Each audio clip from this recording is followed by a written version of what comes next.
যে আমি যদি ঘরে দরজা দিই তাহলে আমার ছেলেটারও যদি মারে ফেলাই দেয়, এই জন্য আমিও দরজা দিতে পারি। আমার মুখ টিপে ধরে নিয়ে আমি বেরোয় আসি, আমার জারে ডাকতেছে। যখন আমার যা দেখতেছি উঠতেছে না, ঘুমাই রয়েছে, জাম ভাবতেছে তো ঘুম পড়লি মরে পড়ে তো ডাক শুনবে না। তখন আমি এই বাড়ির বউরে ডাকতেছি যে চুমকি ব্যস্ত হয়, আমারে কিরা মারে ফেলাই দিচ্ছে। রাত্রেবেলা আমি যখন ঘুমাইছি, রাত তখন বাজে 3টা। এবার আমি যখন ঘুমাইছি, আমার তো ঘুম আইছে, আমি ল্যাব গাই দিয়ে আমি ঘুম পড়ে রয়েছি।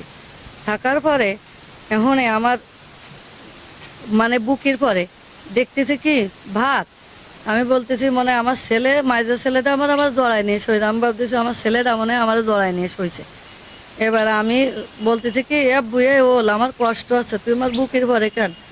তাই কলি ও আমি হাত ধরে টাইনা দিয়ে সরাই দিতে গেছি, সে দেখতেছে বড় মানুষের হাত। আমি এবার আঙ্গুলগুলো টিপে টিপে দেখতেছি যে ছোটো মানুষ কি বড় মানুষ। এবার দেখতেছি বড় মানুষের হাত। যখন আমি হাত টাইনে সরাই দিতে গেছি তখন তো ভাবেছে আমি চেত না। তখন ও আমার গলার মধ্যে পা চালাইতেছে, দিয়ে বলতেছে কি মানে কাজাই বলতেছে যে বাইন চুপ, কথা বললি তোর মারে ফেলাই দেবো, একদম চুপ, কোনো কথা বলবি না।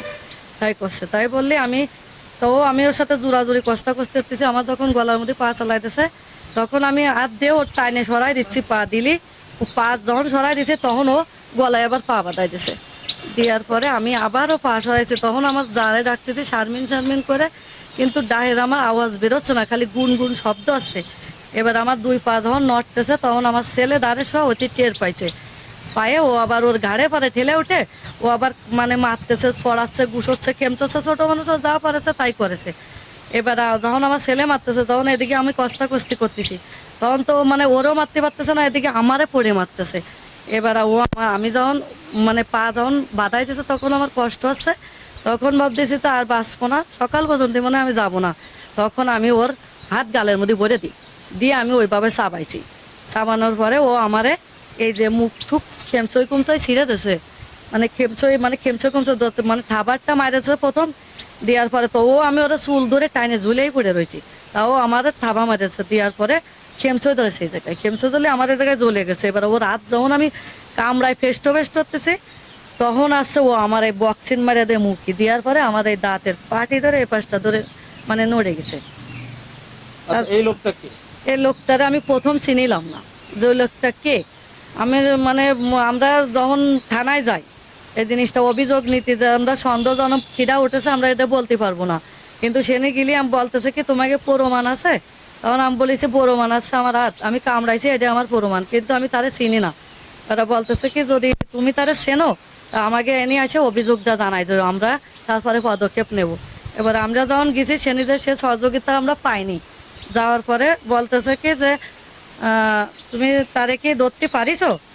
তা আমি বলেছি যে স্যার আমি তো তারে চিনি না, কিন্তু ওর হাত কামড়াইছি এটা আমি চিনিছি। তারপরে বাড়ি যখন গেছি ওর শাশুড়ি আমাদের বাড়ি আসে কয় কি মা না মামি, সে নিয়ে আসে কি করে? তাই এসব মানুষের তো লজ্জা করা উচিত। ওরা কোন লোক নামটা করেন, সেই লোকের নাম? ওই সেই শাশুড়ির নাম মানে রুবেল, যে ছেলেটা এর নাম হচ্ছে রুবেল, রুবেল দফাদার। চিনেন কিভাবে, চিনলেন কিভাবে, বুঝলেন কিভাবে? মানে কিভাবে বুঝেছে, ওর মা আমাদের বাড়ি অনেক কয়বার আসতেছে, তারপর আমরা টার্গেটটা নিতে পারি না। আমাকে বাড়ি যখন কে হয়েছে তখন ওর মা ওই জায়গায় নারকেল গাছের গোড়ায় দাঁড়ায় পড়ে আমাকে কেটা দেখতেছে। তখন তো মানুষজন ভাঙ্গে চলে আসে, ও ঘরের মধ্যে আমার ছোট মাইজে ছেলেটার সাথে জড়াজড়ি কস্তাকস্তি করতেছে, আর ও আমার মৌসুদ ছিঁড়ে ওর জড়াই গেছে ওর মুখী। তখন আমি ভাবতেছি আমি যদি ঘরে দরজা দিই তাহলে আমার ছেলেটারও যদি মারে ফেলাই দেয়, এই জন্য আমিও দরজা দিতে পারি। আমার মুখ টিপে ধরে নিয়ে আমি বেরোয় আসি, আমার জারে ডাকতেছে। যখন আমার যা দেখতেছি উঠতেছে না, ঘুমাই রয়েছে, জাম ভাবতেছে তো ঘুম পড়লি মরে পড়ে তো ডাক শুনবে না। তখন আমি এই বাড়ির বউরে ডাকতেছি যে চুমকি ব্যস্ত হয়, আমারে কিরা মারে ফেলাই দিচ্ছে, তোরা ব্যস্ত দৌড়োয়। কতি মানে মানুষ আসার আগে ও বেরোয় চলে গেল। আপনারা টের পেলেন কিভাবে যে রুবেলি আপনার ওখানে আসছিল? এটা কি করে টের পাইছি মানে বলতেছি না যে ওর ফ্যামিলিতে আমার বাড়ি আসছে, কোনোদিন আমার বাড়ি আসে না। আর ও বিকাল হতে হতে ও হারাই গেছে বাড়িতে। তখন আমরা ডিকলা শব্দ করেছি 2 দিন পরে যে আমরা নিশ্চিত না জানে তো একটা মানুষের দোষারোপ করতে পারবো না। রুবেলের বাপের নাম? মকবুল দফাদার। আচ্ছা, কি শত্রুতা আছে ওর সাথে? আমার সাথে কোনো শত্রুতা নেই, তার সাথে যে আমি 5 দিন কথা কইছি তাও না। আমার কিন্তু ননদের ছেলে হয়, ভাগ্নে হয়, আমি তার সাথে কোনোদিন কথা কইনি।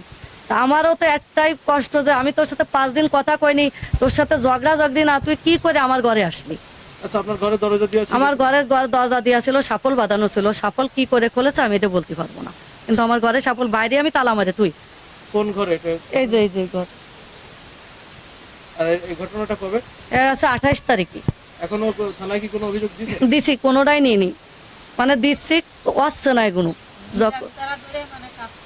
মানে আমি যখন এগুলো করতেছি তখন আমি মানে 28 তারিখে গেছি, মানে বলেছে যে নাম দাস আপনি পায়ে আমাকে জানাই দেবেন, তারপর আমরা যেটা যা করবো। আমরা 28 তারিখে গেছি, আবার 30 তারিখে মানে সেই রুবেলের খোঁজ পেয়ে আমরা রুবেলের বাড়িতেও জানাইছি যে ছেলের হাজির করো, কিন্তু তারা যদি না হবে তাহলে ঠিকই তারা হাজির করবে। কিন্তু আমি বলেছি কি যে আমার একটাই অনুরোধ যে আমি তার হাত দুটো দেখতে চাই, যে হাত দুটো দেওয়ার পরে যদি মনে করিতেন আপনার ছেলে না, তা আমরা মাপছে আপনার কাছে চলে আসবো। কিন্তু তারা হাত হাজির করতে পারেনি এ পর্যন্ত। বাড়ি জাগের পরে সন্দেহ ছিল, সবাই কিন্তু ওই জায়গায় হাজির হয়েছে, কিন্তু ও হাজির হয়নি আজও পর্যন্ত। কারো বলতেছে আমার বউ মা বানাবে, আমার বিয়ে করে বাড়ি নিয়ে যাবে, কে বলতেছে? ওই ওর মা।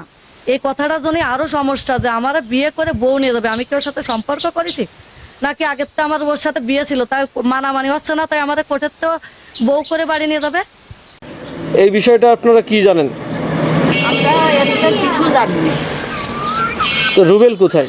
রুবেল কোথায় তাও বলতে পারি না। রুবেল ওই গন্ডগোল বাধায় আমার সাথে গন্ডগোল বাধায় সন্ধ্যের সময় সে চলে গেছিল। কোথায় গেছিল? কোথায় গেছিল কলকে তোর পুতির বউ নিয়ে তুই থাক, আমি আমার মতন আমি করে কম নয় খাবার। এখন আপনার ছেলের নামে অভিযোগ দিচ্ছে, এটা কি সঠিক না কি? আমার ছেলের এই পর্যন্ত কোনো জায়গায় ওই অভিযোগ কোনো জায়গায় পাইনি। এই ফোর্ত মিরাই দিচ্ছে সন্দেহমূলকে। আচ্ছা, তো আপনার ছেলে এলাকায় নাই কেন? এলাকায় নাই কোচিনে গন্ডগোল বাধায় চলে গেছে, কয়েছে আমি মোটে দিব না, আর বাড়ি ফিরে আসবো না, তোরা করে কম নাই খাই তুই মতো। আপনি কি বিল্ডিং ডিজাইনের জন্য নকশা পিলার, জানালা পিলার, ব্যালকনি পিলার ও ছাদের কার্নিশ খুঁজছেন? তাহলে এখনই চলে আসুন শেখ কনস্ট্রাকশন অ্যান্ড স্যানিটারিতে। এখানে ছাদ ও সিঁড়ির নলচা, ফুলের টব সহ বিল্ডিং ডিজাইনের যাবতীয় পণ্য বিক্রয় করা হয়। বইকারা মালিকের চাতাল সংলগ্ন নওপাড়া অভয়নগর, যশোর।